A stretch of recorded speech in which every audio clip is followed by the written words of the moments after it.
যেহেতু এখন আমের সিজন, আম কিন্তু এখনও পাকা শুরু হয়নি, তো এই কাঁচা আমের মজার একটি টক ঝাল মিষ্টি খাট্টা রেসিপি নিয়ে হাজির হয়ে গেছি। আশা করি এই রেসিপিটি আপনাদের ভালো লাগবে। এখানে আমি খাট্টা রান্না করার জন্য 5টা আম নিয়েছি। চাইলে আম 2টা 3টা যে যেমন অনুযায়ী খাবেন সে অনুযায়ী নিলে হবে। প্রত্যেকটি আম আমি 4 ফালি করে কেটে নিয়েছি। নেওয়ার পরে এখন আমি যে আমগুলো কেটে নিয়েছিলাম সেগুলো দিচ্ছি, আর এর সঙ্গে পানি দিচ্ছি। যেহেতু খাটা রান্নাতে এখানে কিন্তু পাতলা ঝোলটাই বেশি ভালো লাগে। টক ঝাল মিষ্টি এই খাট্টার রেসিপি সম্পূর্ণটা ফলো করলে খুবই মজার খাট্টা খেতে পারবেন।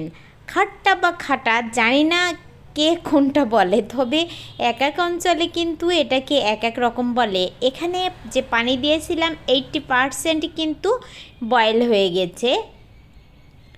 এখন চলে যাব ফোড়নের জন্য।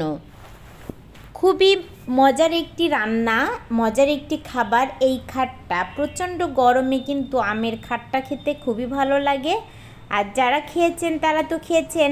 আর এখানে আমি গুড় দিয়ে নিয়েছি, 1 কাপ পরিমাণে গুড় দিয়েছি, খেজুরের গুড়। যদি চাইলে চিনিও দেওয়া যাবে, কিন্তু গুড় দিলে এর টেস্টটা একটু বেশি ভালো আসবে, আর কালারটাও কিন্তু একটু বেশি গ্রেভি আসবে গুড় দিলে।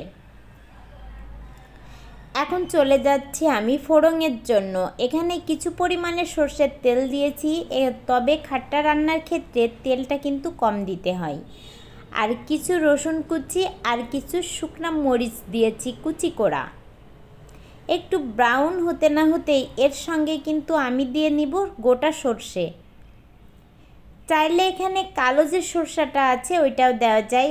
যেহেতু সরষাটা আমার কাছে ছিল না, যেটা ছিল ওটা দিয়েই কিন্তু আমি রান্না করে নিচ্ছি। হালকা একটু ব্রাউন কালার হলেই আমি কিন্তু যে আমগুলো আমি রান্না করে রেখেছিলাম ওই আমের ভিতরে দিয়ে দিচ্ছি।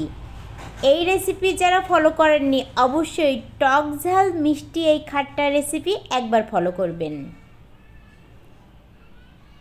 আর এই রেসিপি ফলো করে অবশ্যই রান্না করে কিন্তু জানাবেন কেমন হয়েছে। খুবই মজার টক ঝাল মিষ্টি এই খাট্টা রেসিপি।